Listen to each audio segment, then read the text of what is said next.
नमस्कार साथियों, संस्कृति आईएएस के यूट्यूब चैनल पर आप सभी का स्वागत है। मेरा नाम चंद्रशेखर है।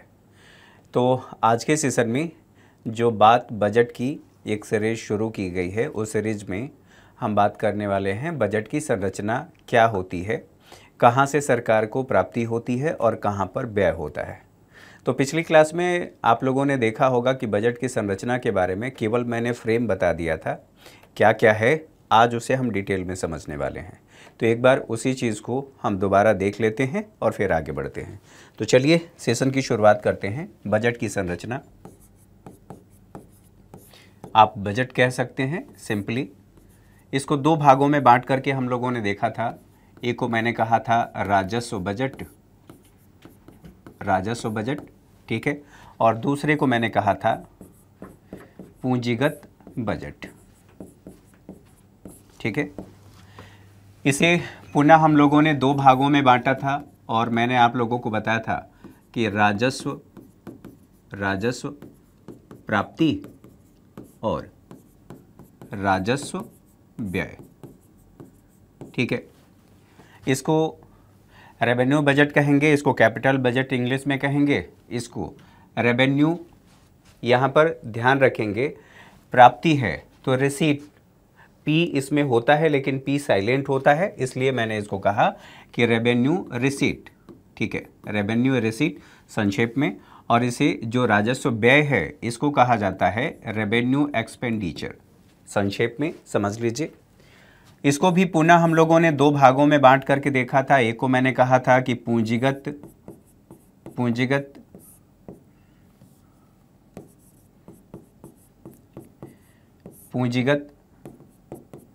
प्राप्ति और पूंजीगत व्यय, ठीक है। यानी कि पूंजीगत व्यय का सीधा सीधा सा मतलब ये है कि हैवी अमाउंट इन्वेस्ट किया जा रहा है, व्यय किया जा रहा है या प्राप्ति हो रही है, ठीक है। यहाँ पर देखिए, इसको पुनः हम दो भागों में बांट करके देखते हैं। एक को कहते हैं कर राजस्व की प्राप्ति और दूसरे को कहते हैं गैर कर राजस्व। सवाल ये है कि ये कर राजस्व और गैर कर राजस्व ये होता क्या है, एक एक करके समझ लेते हैं। तो यहाँ पर सबसे पहले एक हम बॉक्स बना लेते हैं और बॉक्स बना करके सभी को फिल कर लेंगे, फिर आप लोगों को चीज़ें आसानी से समझ में आ जाएंगी, ठीक है। कुछ ऐसे जो विद्यार्थी हैं बनाना चाहें तो इसको बना सकते हैं। देखिए,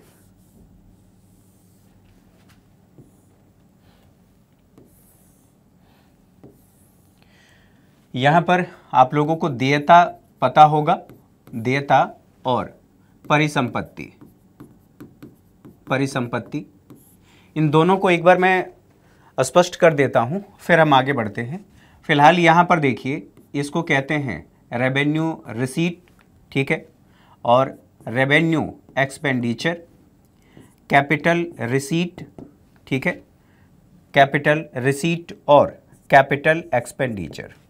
संक्षेप में मैंने लिखा है, सारी चीज़ें समझ में आ जाएंगी।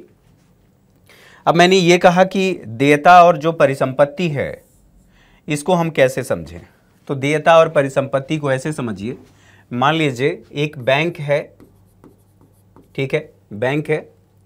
यहाँ पर राम नामक व्यक्ति है, राम के पास 10 लाख रुपए हैं, 10 लाख रुपए हैं। राम ने ये सोचा कि ये 10 लाख रुपए घर में पड़े रहेंगे। किसी ने उसको सलाह दे दिया कि भाई अगर 10 लाख रुपए रखोगे, 10 साल बाद इस 10 लाख की कीमत, मान लेते हैं थोड़ी देर के लिए डेप्रिसिएशन हो गया और उसकी कीमत केवल 7 लाख या 8 लाख रह गया, तो बताइए राम को नुकसान हुआ। यही अमाउंट राम ने बैंक में रखा, तो बैंक चूंकि राम को ब्याज के साथ लौटाएगा, यानी कि 10 लाख रुपए भी लौटाएगा और प्लस इस पर जो ब्याज बनता है वो ब्याज भी लौटाएगा। थोड़ी देर के लिए मान लिया कि इन्होंने, राम ने एफडी किया था, तो जितना समय का एफडी मतलब 7 साल के लिए मान लें, तो 7 साल पर ब्याज प्लस ब्याज प्लस मूलधन, मूलधन ये लौटाएगा। ऑब्वियस सी बात है कि जो बैंक के पास राम का पैसा गया है या राम ने जो बैंक में पैसा जमा किया है, ये बैंक के लिए देयता है, अर्थात जिम्मेदारी है कि वो राम के पैसे को सही समय पर मूलधन और ब्याज दोनों लौटा दे। तो ये बैंक के लिए क्या है, राम का 10 लाख रुपए ये देयता है, इसको लाइबिलिटी कह सकते हैं या देयता हिंदी में कह लीजिए, ठीक है, क्योंकि वापस देना है। अब एक और व्यक्ति है, यहां पर मान लेते हैं मोहन है, ठीक है। मोहन को एक फैक्ट्री खोलनी है और मोहन चाहता है कि मुझे 10 लाख रुपए ऋण के रूप में मिल जाए। तो किसी व्यक्ति ने उससे कहा कि बैंक में जाओ, ठीक है, संगठित वित्त बाजार से ऋण ले लो। तो ये बैंक के पास गए और इन्होंने बैंक से वहाँ पर कोई डॉक्यूमेंट दिया, जो भी इनके पास डॉक्यूमेंट था सिक्योरिटी के रूप में, जिसे प्रतिभूति कह सकते हैं हिंदी में, इन्होंने डॉक्यूमेंट दिया और बैंक ने इनको 10 लाख रुपए ऋण के रूप में दे दिया। 10 लाख रुपए।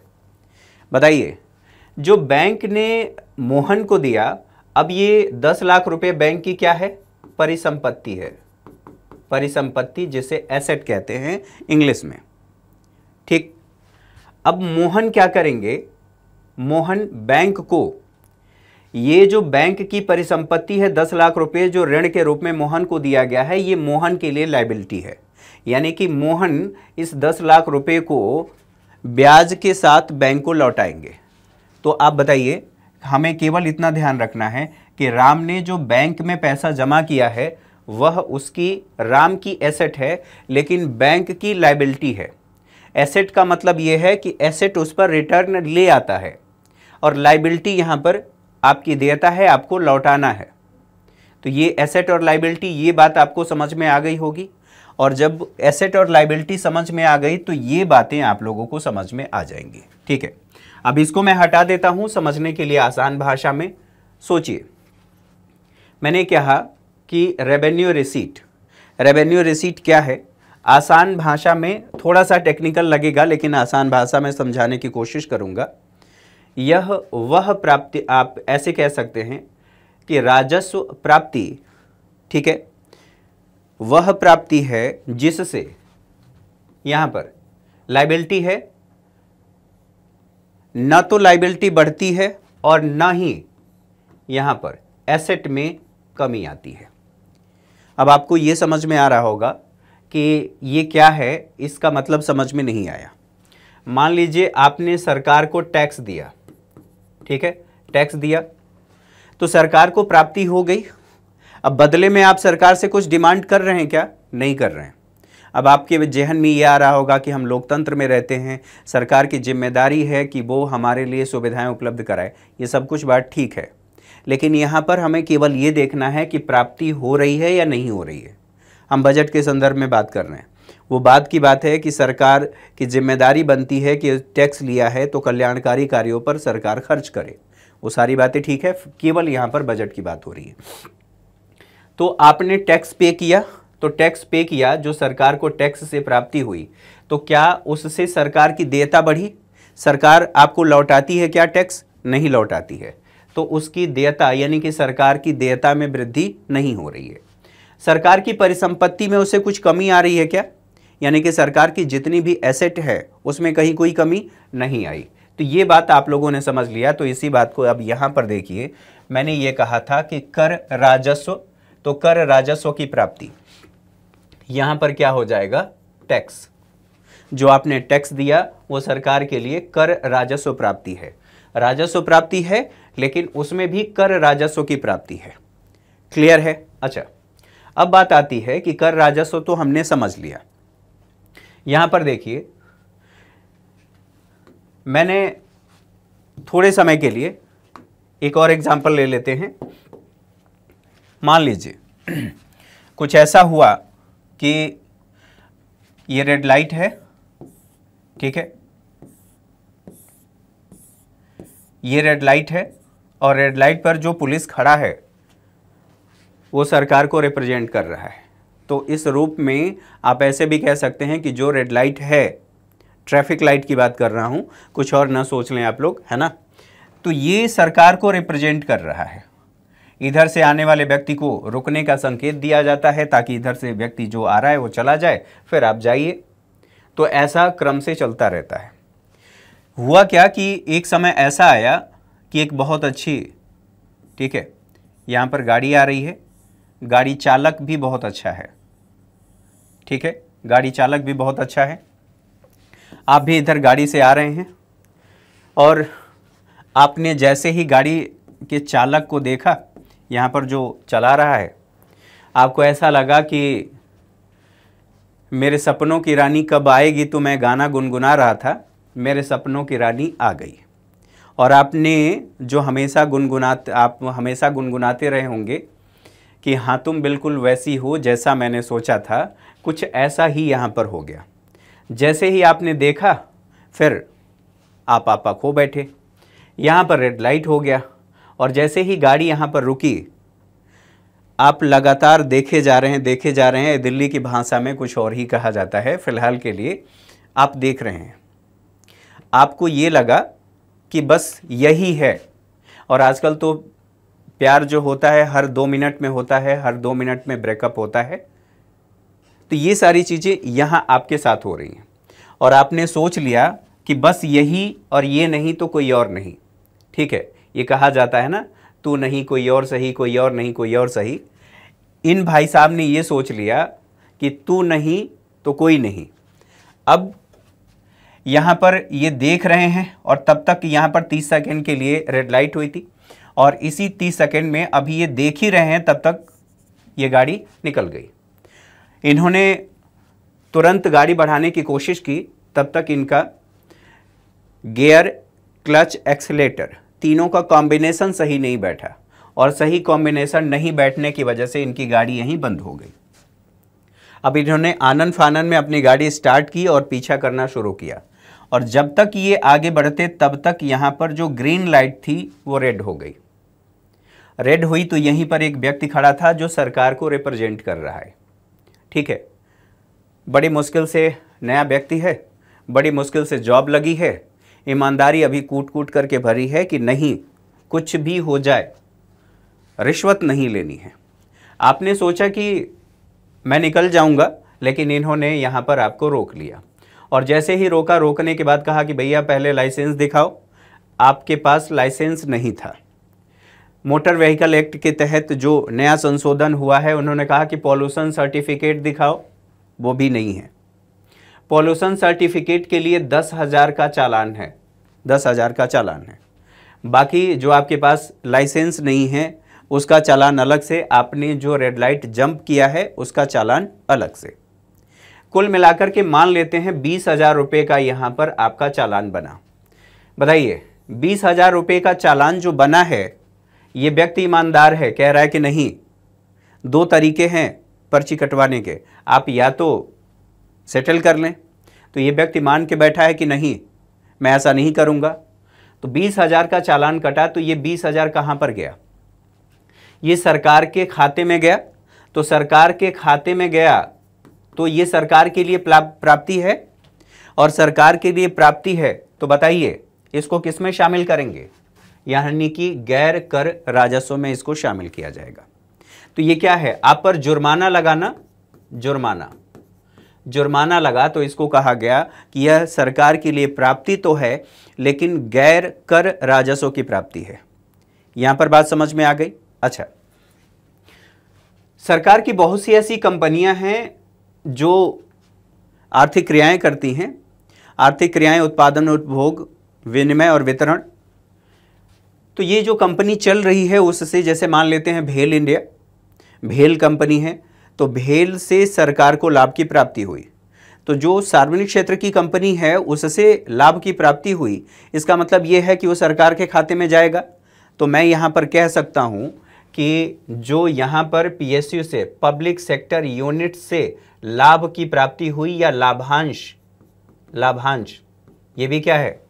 ये टैक्स नहीं है लेकिन सरकार के लिए प्राप्ति जरूर है। तो मैंने कहा कि यह गैर कर राजस्व की प्राप्ति है। ये बात समझ में आ गई। अब यहाँ पर सोचिए कि इससे क्या सरकार की देयता में वृद्धि हुई? नहीं वृद्धि हुई। अब क्या हुआ, थोड़ी देर के लिए और एक और एग्जाम्पल ले लेते हैं और इसको समझ लेते हैं। ये वाली बात आप लोगों को समझ में आ गई होगी।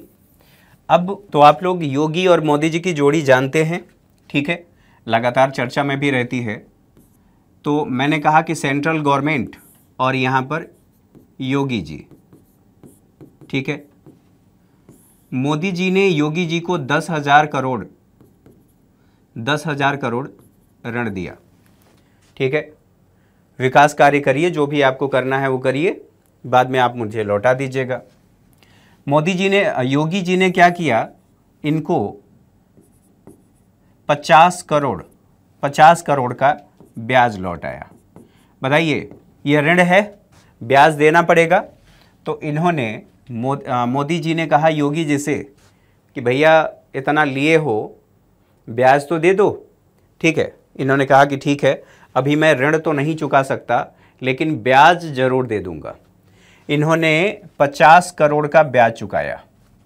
बताइए, सरकार के लिए ये क्या है, केंद्र सरकार के लिए या मोदी जी के लिए बात करें, यहाँ पर सरकार की बात होगी। सरकार के लिए क्या है, प्राप्ति तो है, प्राप्ति है, लेकिन कैसा, गैर कर राजस्व की प्राप्ति है।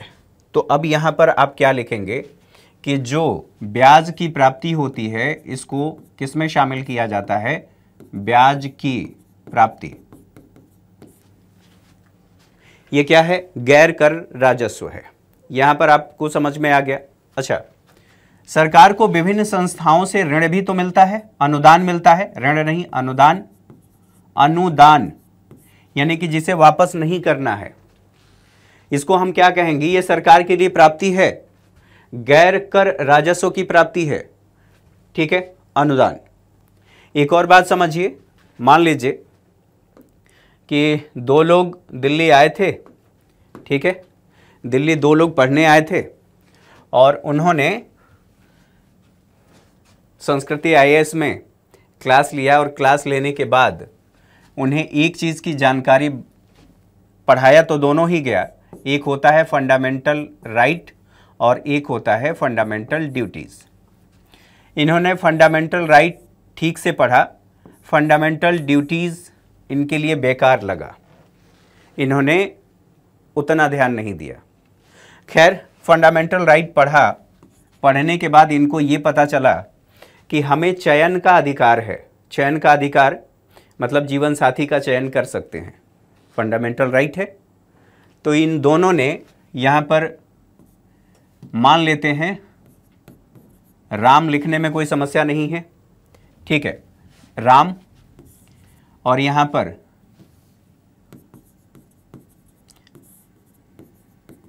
मीना, ठीक है, मीना, 2 व्यक्ति हैं। दोनों लोगों ने एक दूसरे को चयन कर लिया। कैसे चयन कर लिया, फंडामेंटल राइट उन्हें पता चल गया और फंडामेंटल राइट के आधार पर एक दूसरे को चूज़ कर लिया। और फिर दोनों ने ये कहा कि we are made for each other, हम बने, तुम बने एक दूसरे के लिए, और तुम्हारे बिना मैं नहीं, मेरे बिना तुम नहीं। दोनों ने एक दूसरे से वादा किया। घर पे पता चला, तो जैसे ही दोनों लोग के घर पे पता चला, तो भारत में ये व्यवस्था है कि पिता चाहें तो बच्चे को, अपने बेटे को संपत्ति से बेदखल कर सकता है। पिताजी ने कहा कि मैंने तुम्हें संपत्ति से बेदखल कर दिया। भारत में ये व्यवस्था है, ठीक है, हिंदू धर्म की बात कर रहा हूँ। वहाँ पर व्यवस्था है कि बेटियों को भी पिता की संपत्ति में उत्तराधिकारी बनाया जाएगा, उत्तराधिकार मिलेगा। इनको भी मिलना था, लेकिन माता पिता ने इनको भी बेदखल कर दिया। अब दोनों लोग अकेले हैं और कोई आगे पीछे नहीं है। दोनों लोगों ने मेहनत किया, मेहनत करने के बाद इन्होंने अपने एक सपनों का घर बनाया, ठीक है, सपनों का घर बना लिया। मान लेते हैं दिल्ली के हिसाब से महानगर है, मेट्रोपॉलिटन सिटी है, इस घर की कीमत 50 लाख रुपए है, ठीक है, चाहे जैसे बनाया हो, 50 लाख रुपए का घर बना लिया। फिर इन्होंने कहा कि एडवेंचरस लाइफ जीना है, क्योंकि दोनों लोगों को पसंद था और दोनों लोग एक दूसरे को इसी वजह से पसंद भी किए थे। बाकी और भी कारण रहे होंगे, लेकिन उन कारणों में एक ये भी शामिल था। ये लद्दाख घूमने गए। लद्दाख घूमने जाते समय बाइक से, ठीक है, ये घूमने जा रहे थे, लैंडस्लाइड हुआ और दोनों लोग, ठीक है, दोनों लोग की कहानी खत्म। अब ये जो 50 लाख की संपत्ति है, इस 50 लाख की संपत्ति का और कोई वारिस नहीं है, क्योंकि यहां से संबंध खत्म है, यहां से संबंध खत्म है, केवल और केवल यही दो लोग हैं, अभी तीसरा या चौथा आया नहीं है। तो बताइए ये अब संपत्ति कैसी हो गई? लावारिस संपत्ति हो गई। लावारिस संपत्ति, सरकार ने इंतजार किया कि कोई आएगा, दावा करेगा, लेकिन कोई आया नहीं, दावा नहीं किया। तो अब ये जो लावारिस संपत्ति है, इसको कहा जाता है एसेट। एसेट यानी कि लावारिस परिसंपत्ति। तो लावारिस परिसंपत्ति, अब यहां पर कह सकते हैं इसको, जो इंग्लिश में एसेट कहा जाता है,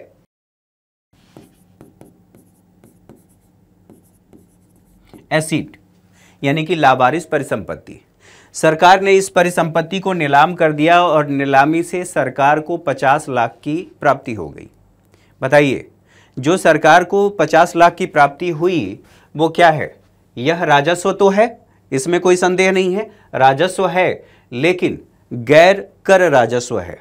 तो यहां पर आप लोगों को समझ में आ गया कि सरकार की प्राप्तियां कहां से कहां से हो रही हैं। ये बात समझ में आ गई, राजस्व प्राप्तियों की बात की जा रही है। तो अब यहां देख लीजिए, मैंने कहा कि ऐसी प्राप्ति, राजस्व प्राप्ति, ऐसी प्राप्तियां हैं जिससे न तो सरकार की देयता में वृद्धि होती है और न ही सरकार की परिसंपत्तियों में कमी आती है। ये बिल्कुल क्लियर है। अच्छा, अब बात कर लेते हैं, यहां पर एक और है, मैंने कहा कि राजस्व व्यय। राजस्व व्यय क्या होता है, इसके संदर्भ में बात कर लेते हैं।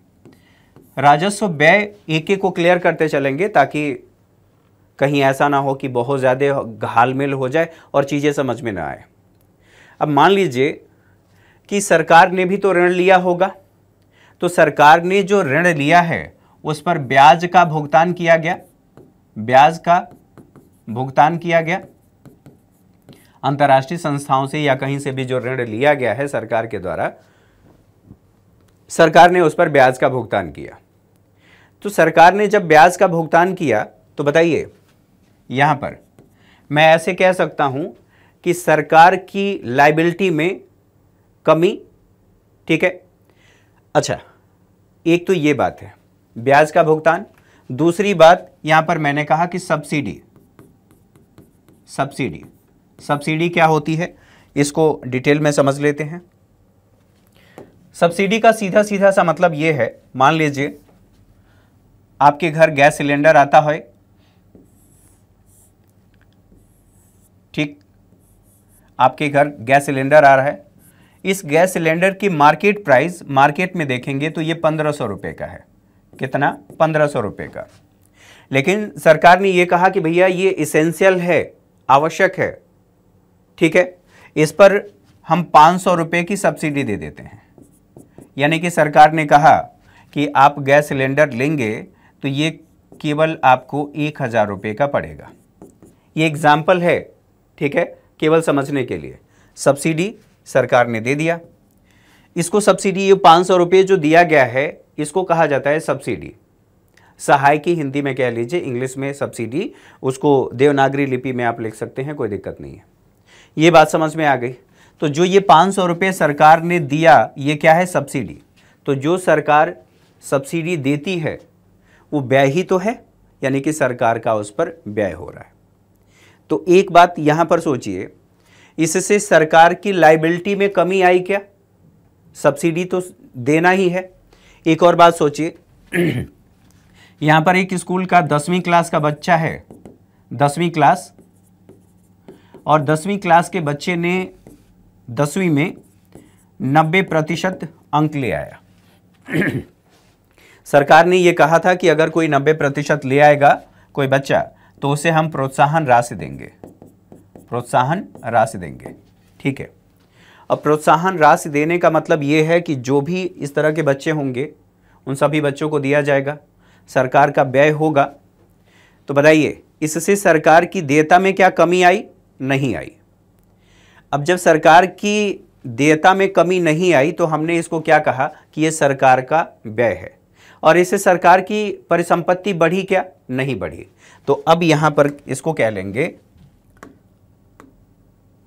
कि रेवेन्यू एक्सपेंडिचर वह व्यय है, सरकार का वह अनुमानित व्यय है जिससे सरकार की देयता में न तो कमी आ रही है और न ही सरकार की परिसंपत्तियों में वृद्धि हो रही है। ये बात समझ में आ गया? ठीक है। अच्छा, अब एक और एग्जांपल देख लेते हैं। मान लीजिए सरकार ने दिल्ली से लेकर के आगरा तक हाईवे बनवा दिया। अब अभी केवल इस पर ध्यान देना है कि हाईवे बनवा दिया, तो हाईवे बना, यहां पर पता चला बीच में टूट गया, तो टूटने का मतलब यह है कि अब सरकार को इसके रख रखाव पर खर्च करना पड़ेगा। तो रख रखाव पर जो खर्च किया गया ये व्यय है, इससे सरकार की परिसंपत्ति बढ़ रही है क्या? नहीं बढ़ रही है, सरकार का व्यय बढ़ रहा है। इसीलिए अब यहां पर आप कहेंगे कि जो राजस्व व्यय है इससे सरकार की देयता में न तो कमी आती है और न ही सरकार की परिसंपत्ति में वृद्धि होती है। एक ये भी बात समझ में आ गई। सरकार कर्मचारियों को वेतन भी देती है, तो सब्सिडी हो गया, प्रोत्साहन राशि हो गया। प्रोत्साहन राशि के साथ साथ अवसंरचना के रखरखाव पर किया जाने वाला व्यय आप यहां पर कहेंगे रक्षा व्यय। रक्षा पर व्यय, जैसे इस समय भारत और चीन के मध्य तनाव है ही, एक लंबे समय से तनाव जारी है। पाकिस्तान के साथ तनाव हो गया, हमें अपनी सुरक्षा के लिए, आंतरिक और बाह्य सुरक्षा को बनाए रखने के लिए मतलब सरकार को खर्च करना ही पड़ता है, तो रक्षा पर व्यय किया जा रहा है। ये क्या है? आवर्ती किस्म का है। ये व्यय ऐसा थोड़ी है कि एक बार हमने व्यय किया, एक बार खर्च किया और उसके बाद खर्च करने की आवश्यकता नहीं है, ऐसा बिल्कुल नहीं है, खर्च तो हमेशा ही होगा। तो ये क्या है? राजस्व व्यय है। ये भी बात समझ में आ गई होगी। चलिए अब बात कर लेते हैं पूंजीगत प्राप्ति की। तो पूंजीगत प्राप्ति, इसको संक्षेप में यहां पर देख लेते हैं। जो कैपिटल रिसीट है इसको सीधे सीधे यहां पर समझने के बाद फिर हम वहां पर आगे चल कर के समझेंगे। यह वह प्राप्ति है जिससे या तो सरकार की परिसंपत्ति में वृद्धि हो जाए, या सरकार की लायबिलिटी में वृद्धि हो जाए, या फिर सरकार की परिसंपत्ति में कमी हो जाए। अगेन, जो पूंजीगत प्राप्तियां हैं, पूंजीगत प्राप्तियां सरकार की वह अनुमानित प्राप्तियां हैं जिससे या तो सरकार की देयता में वृद्धि हो जाए या फिर सरकार की परिसंपत्तियों में कमी आ जाए। अब इसका एग्जाम्पल समझिए। आईएमएफ से सरकार को ऋण मिल गया, इंटरनेशनल मॉनेटरी फंड, सरकार को ऋण मिल गया। बताइए, ऋण मिला तो ये प्राप्ति है, और ऋण मिला तो इसे हमें चुकाना है, अर्थात चुकाना है तो हमारी देयता बढ़ गई। तो यहां पर या तो देयता में वृद्धि हो जाए या फिर परिसंपत्तियों में कमी आए। तो एक बात यहां पर सोचिए, यहां पर मैंने कहा कि आईएमएफ से लिया गया ऋण, और ऋण सरकार के लिए देयता है क्योंकि सरकार उसका भुगतान करेगी। ठीक है, भुगतान करना है, ब्याज भी चुकाना है। एक तो ये बात है। दूसरी बात, मैंने आपसे ये कहा था कि ऋणों की वसूली अगर हो जाए, मान लीजिए यहां पर ये जो सेंट्रल गवर्नमेंट ने योगी जी को 10,000 करोड़ दिया था, तो 10,000 करोड़ पे इन्होंने केवल ब्याज का भुगतान किया था। अब क्या हुआ कि योगी जी ने कहा कि भैया आपको मैं इसमें से 5,000 करोड़ आपको लौटा देता हूं। तो योगी जी ने जो सेंटर से इन्हें 10,000 करोड़ का ऋण मिला था, इस ऋण में से 5,000 करोड़ इन्होंने लौटा दिया। तो लौटाया, ये जो दिया था ये क्या था? ये आपने पहले देख लिया था। ठीक है, अब मैंने ये बताया कि 5,000 करोड़ इन्होंने लौटा दिया, तो ये 10,000 करोड़ में से 5,000 कम हुआ, यानी कि जो सरकार की परिसंपत्ति थी उस परिसंपत्ति में कमी आई। अर्थात अब जो ऋण इनको ब्याज मिलेगा वो 5,000 करोड़ पर मिलेगा। ठीक है, 5,000 करोड़ पर मिलेगा। तो यहाँ पर परिसंपत्ति में कमी आई। इसी चीज़ को यहाँ पर बताया गया है कि या तो सरकार की देयता में वृद्धि हो जाए, ऋण सरकार की देयता में वृद्धि हुई, या फिर परिसंपत्तियों में कमी हो। परिसंपत्तियों में कमी मैंने आपसे ये बताया, यहाँ पर परिसंपत्तियों में कमी हो जाए तो ये क्या है, मैंने आप लोगों को यहीं पर बताया था पूंजीगत प्राप्ति। तो आईएमएफ से ऋण मिल जाए। दूसरी बात, यहाँ पर जो पुराना ऋण है, अब ये पुराना ऋण ही तो है जो सरकार ने किसको दिया था, योगी जी को दिया था। तो यहाँ पुराने ऋणों का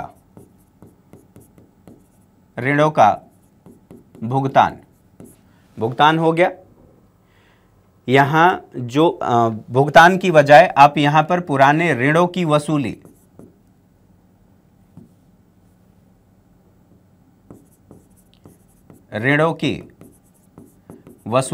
शब्द ज़्यादा उपयुक्त रहेगा, वसूली हो गई।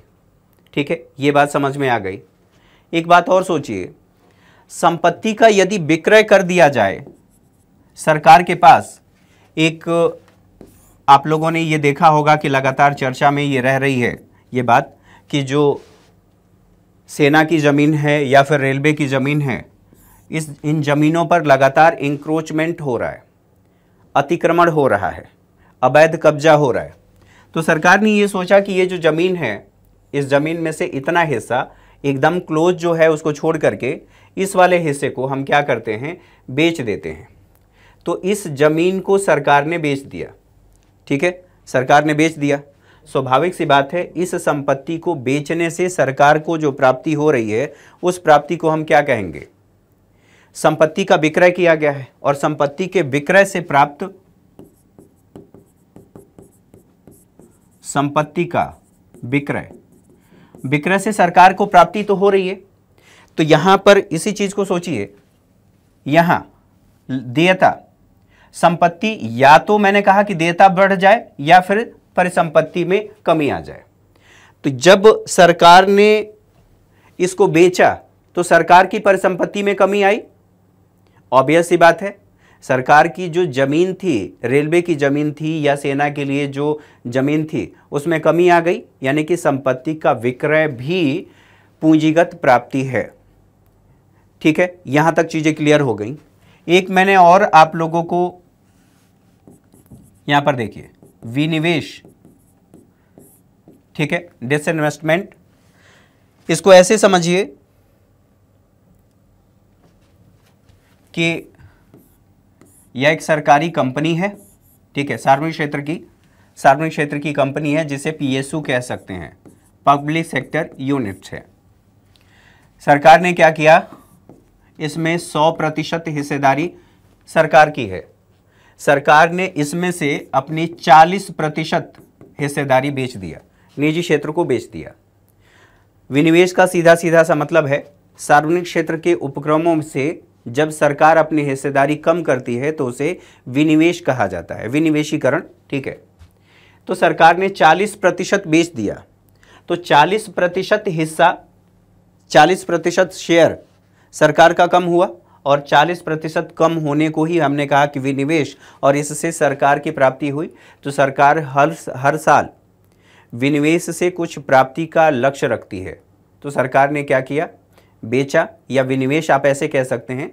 ठीक है, अपनी हिस्सेदारी को कम किया, और जब हिस्सेदारी को कम किया तो इसको हमने कहा कि यह विनिवेशीकरण है या विनिवेश है। विनिवेश से जो सरकार को प्राप्ति हुई, यह प्राप्ति किस में शामिल है, यह पूंजीगत प्राप्ति में शामिल है। और पूंजीगत प्राप्ति में शामिल है या तो सरकार की देयता बढ़ जाए या सरकार की परिसंपत्ति कम हो जाए, इसे हम कहते हैं कि यह पूंजीगत प्राप्ति है। यहाँ तक बातें क्लियर हो गई होंगी, और ये बात जब समझ में आ गई तो यहाँ पर अब बात करते हैं पूंजीगत व्यय क्या है। ठीक है, पूंजीगत व्यय, तो पूंजीगत व्यय यहाँ पर देखिए, इसमें या तो सरकार की लायबिलिटी में कमी आ जाए, यानी कि देयता में कमी आ जाए, या फिर सरकार की परिसंपत्तियों में वृद्धि हो जाए। अगेन, या तो सरकार की देयता में कमी आ जाए या फिर सरकार की परिसंपत्तियों में वृद्धि हो जाए। तो सरकार ने जो ऋण लिया था, यहां पर सोचिए, IMF से ऋण लिया था। अब मैंने ये कहा कि ऋणों का भुगतान कर दिया गया, ऋणों का भुगतान, सरकार ने ऋण चुका दिया, ले लो भैया अपना ऋण, बात खत्म करो। तो सरकार की देयता में कमी आई, सरकार की देयता में कमी आ गई, क्योंकि सरकार को ये इस पर जो ऋण लिया था उस पर ब्याज देना पड़ता, और ब्याज दे ही रही थी, तो उसका भुगतान कर दिया गया, तो सरकार की देयता में कमी आ गई।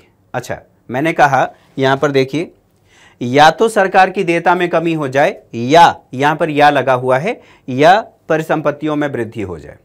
तो दोनों बातें यहां पर हैं। अब इन्हीं दोनों बातों को एक और सोचिए कि एक एग्जाम्पल से इसको समझ लेते हैं। मान लीजिए सरकार ने, ठीक है, संपत्ति का क्रय किया। अब आप कहेंगे कि क्रय कैसे? सरकार ने ये सोचा कि हाईवे बना देते हैं, तो हाईवे बनाने के लिए सबसे पहले भूमि का अधिग्रहण किया जाएगा। मैंने आप लोगों से कहा दिल्ली से लेकर के आगरा तक एक्सप्रेसवे बनाना है, सरकार ने भूमि अधिग्रहण किया। तो जो भूमि का अधिग्रहण किया गया, सरकार की संपत्ति में वृद्धि हुई। मान लीजिए कोई इकोनॉमिक कॉरिडोर बनाना है, उसके लिए भी सरकार को ज़मीन खरीदना पड़ेगा, तो संपत्ति का क्रय किया गया, और संपत्ति का क्रय किया गया तो सरकार की एसेट में वृद्धि हुई। यहाँ पर देखिए, मैंने कहा था कि या तो सरकार की देयता में कमी आए, या फिर सरकार की परिसंपत्तियों में वृद्धि हो जाए। ये बात समझ में आ गई? तो यहाँ पर जो सरकार ने परिसंपत्ति खरीदा है या भूमि का अधिग्रहण किया है, उसके बदले भुगतान किया गया होगा, और भुगतान किया गया, सरकार की एसेट में वृद्धि हो गई। अब जो सरकार ने ये जो भूमि अधिग्रहण किया था, यहाँ सड़क बना दिया, हाईवे बना दिया, यानी कि हाईवे बना दिया, तो ये क्या है? आर्थिक अवसंरचना है, आर्थिक अवसंरचना। अगर मैं केवल इसको अवसंरचना कहूं तो अवसंरचना विकास, अवसंरचना का विकास। बताइए, सरकार की देयता थी कि जो जनता के प्रति सरकार की जिम्मेदारी है उसको पूरा किया, और सरकार ने जनता के प्रति जिम्मेदारी को पूरा किया और संरचना निर्माण कर दिया। इससे सरकार को लाभ भी तो होगा, और लाभ होगा यानी कि सरकार की परिसंपत्तियों में वृद्धि हो गई। ठीक है, ये बात आपके समझ में आ गई। इसके अलावा आप ये भी कह सकते हैं सामाजिक अवसंरचना, सामाजिक अवसंरचना, सामाजिक अवसंरचना यानी कि मान लीजिए स्कूल बनवा दिया, जो सरकारी स्कूल बनवाया गया उसके लिए भूमि अधिग्रहण किया गया होगा, सरकार की परिसंपत्ति में वृद्धि हुई। मान लीजिए अस्पताल, ठीक है, अस्पताल बनवा दिया गया, बिना भूमि अधिग्रहण के जमीन पर ही तो किसी देश और काल में ही तो बनेगा अस्पताल। तो यहाँ जो अस्पताल बनाया गया उसके लिए भूमि खरीदा गया या भूमि का अधिग्रहण किया गया, फिर बना दिया गया। तो बनाने का सीधा सा मतलब ये है कि सरकार की देयता, जो नागरिकों के प्रति जिम्मेदारी थी, सरकार ने उसे पूरा किया। और दूसरी बात यहाँ पर यह भी है कि सरकार की परिसंपत्ति में वृद्धि हो गई। ठीक है, अब मैंने आप लोगों से शुरू में कहा था कि यदि अवसंरचना के रख रखाव पर जो खर्च किया जा रहा है, ठीक है, उसके बारे में मैंने आप लोगों से बता दिया था, और इसके साथ साथ जो निर्माण पर जो खर्च किया गया है उसको मैंने कहा कि यह पूंजीगत व्यय है। निर्माण पर किया गया खर्च पूंजीगत व्यय, और जब रख रखाव पर खर्च किया जा रहा है तो उसका सीधा सा मतलब है कि वह राजस्व व्यय है। ये बात समझ में आ गई होगी। अच्छा, अब इन दोनों को समझने के बाद ये बातें क्लियर हो गई होंगी कि यहाँ पर एक तो ऋणों का भुगतान, अवसंरचना निर्माण, अवसंरचना का निर्माण कर दिया गया, संपत्तियों की खरीद,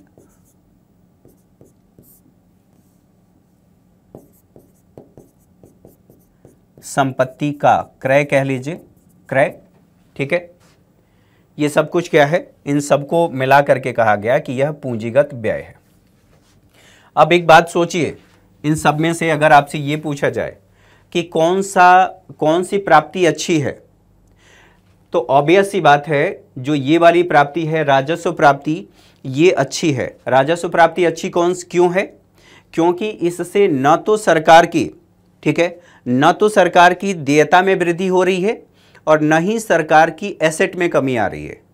तो सबसे अच्छी प्राप्ति किसको माना जाएगा और सरकार को किस पर जोर देना चाहिए, किस प्राप्ति को बढ़ाने पर जोर देना चाहिए? तो आप राजस्व प्राप्ति कहेंगे कि राजस्व प्राप्ति को बढ़ाने पर सरकार को जोर देना चाहिए। ये बात समझ में आ गई। अच्छा, अब बात कर लेते हैं व्यय की। तो दो प्रकार के व्यय हैं, राजस्व व्यय और पूंजीगत व्यय। तो राजस्व व्यय क्या है? इससे या तो सरकार की देयता में कमी आती है, ठीक है, सरकार की देयता में कमी आए, या आप ऐसे न तो सरकार की देयता में कमी आ रही है और न ही सरकार की परिसंपत्तियों में वृद्धि हो रही है।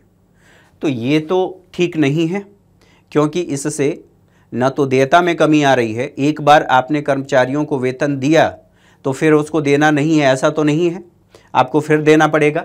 तो यहाँ पर आपकी देयता में कमी नहीं आ रही है और न ही आपकी एसेट में वृद्धि हो रही है। तो ये व्यय तो ठीक नहीं है। दूसरी बात कर लेते हैं पूंजीगत व्यय। पूंजीगत व्यय यानी कि ऋणों का भुगतान कर दिया गया तो जो सरकार पर बोझ था, ऋणों का बोझ, वो कम हो गया। आपने अवसंरचना निर्माण किया, इससे क्या हुआ? सरकार की परिसंपत्ति बढ़ी, सरकार ने संपत्तियों का क्रय किया, सरकार की परिसंपत्ति बढ़ी और इससे सरकार को भविष्य में लाभ ही होने वाला है। तो अब यहाँ पर आप ऐसे कहेंगे कि राजस्व प्राप्ति बेहतर है, क्योंकि इससे न तो देयता बढ़ रही है और न ही परिसंपत्तियों में कमी आ रही है।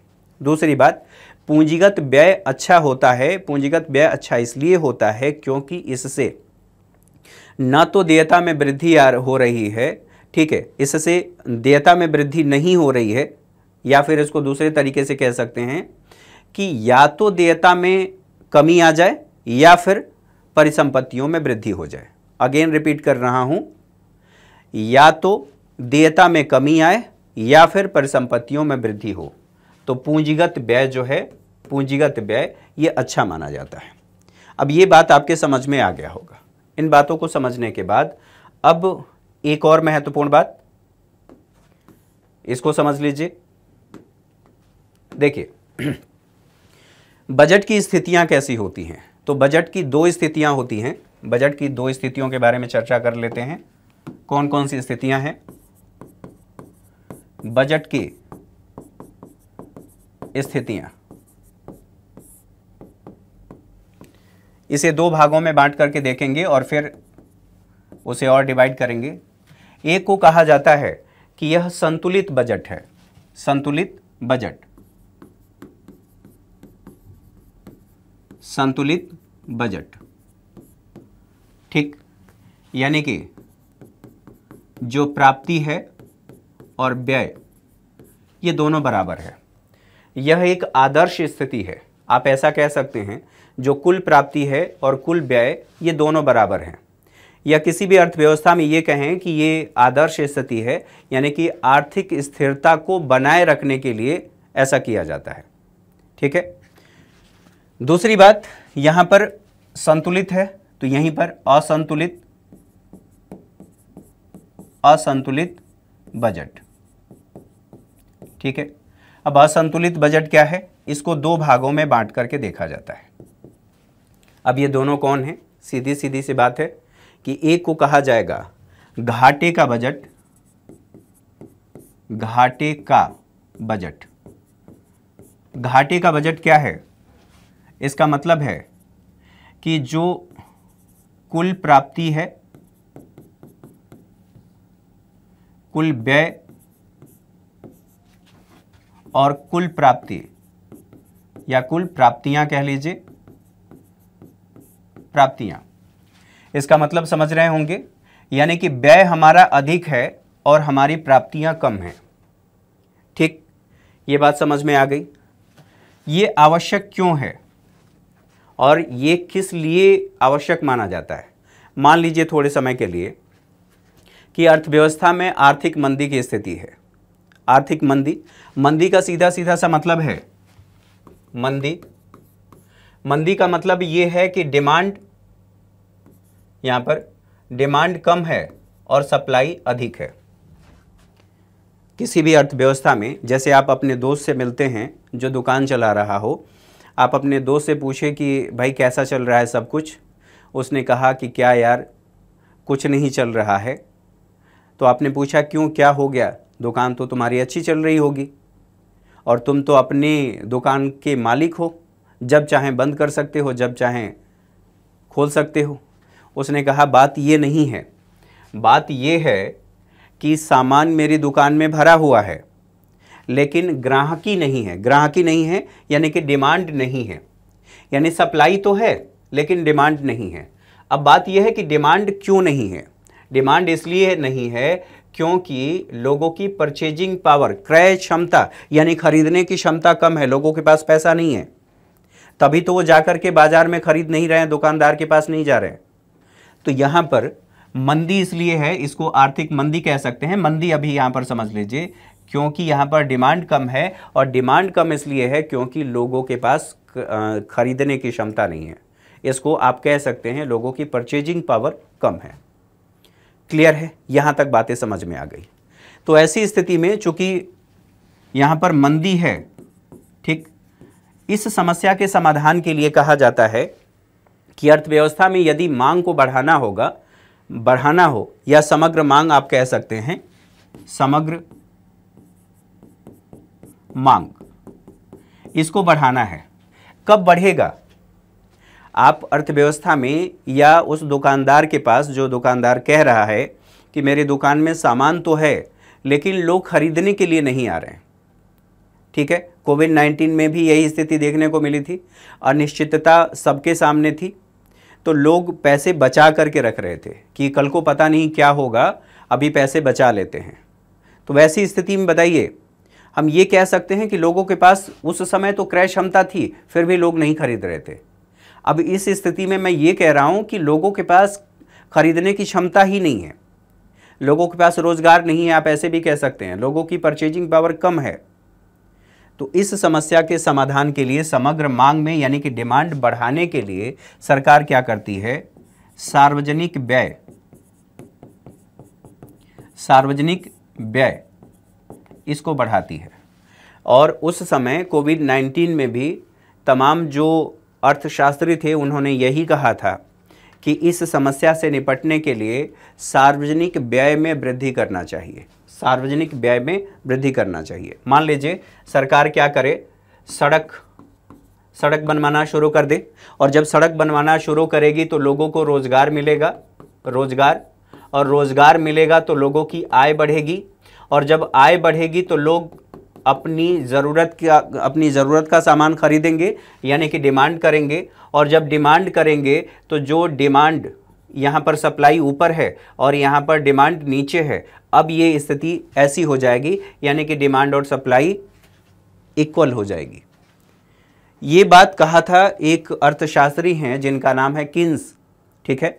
उन्होंने कहा था कि यदि अर्थव्यवस्था में मंदी की स्थिति हो तो उस मंदी की स्थिति से निपटने के लिए सरकार को सार्वजनिक व्यय में वृद्धि करना चाहिए, यानी कि सार्वजनिक व्यय बढ़ा देना चाहिए। सरकार रेलवे ट्रैक बिछाना शुरू कर दे, सड़क निर्माण करना शुरू कर दे, यानी कि अब यहाँ से लोगों को रोज़गार मिलेगा, और रोज़गार मिलेगा यानी कि परचेजिंग पावर लोगों की बढ़ जाएगी, और इससे अर्थव्यवस्था में जो मंदी की स्थिति है उससे निपटा जा सकता है। तो बजट की एक ये स्थिति है। अच्छा, मैंने कहा कि घाटे का बजट। दूसरी बात, यहाँ पर बजट आधिक्य,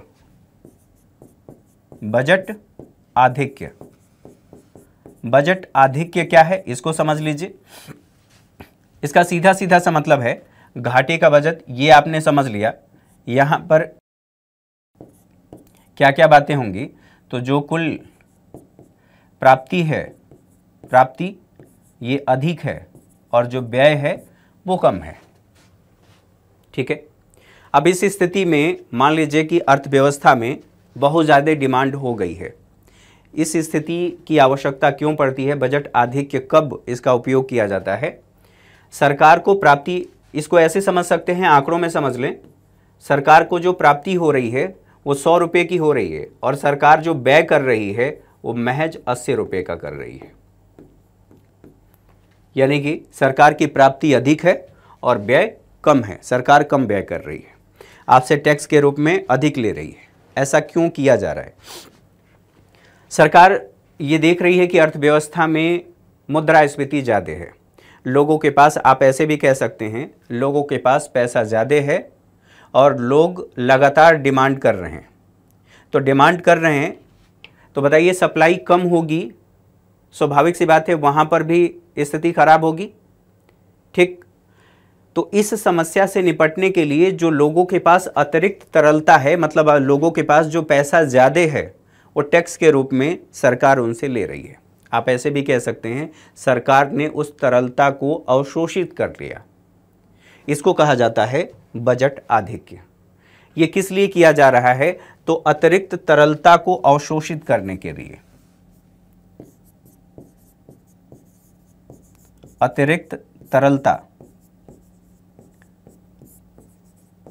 अवशोषण, ठीक है, अवशोषण करने के लिए किया जाता है ताकि मुद्रास्फीति से निपटा जा सके। यहां तक बातें समझ में आ गई? तो हम लोगों ने बजट की संरचना देख लिया और बजट की संरचना के साथ साथ बजट की स्थितियों के बारे में हम लोगों ने चर्चा कर लिया। आज के सेशन में हम यहीं तक बात करेंगे, अगली क्लास में इसके आगे हम लोग बात करने वाले हैं।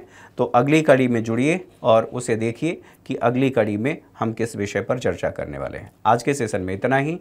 Thank you for watching.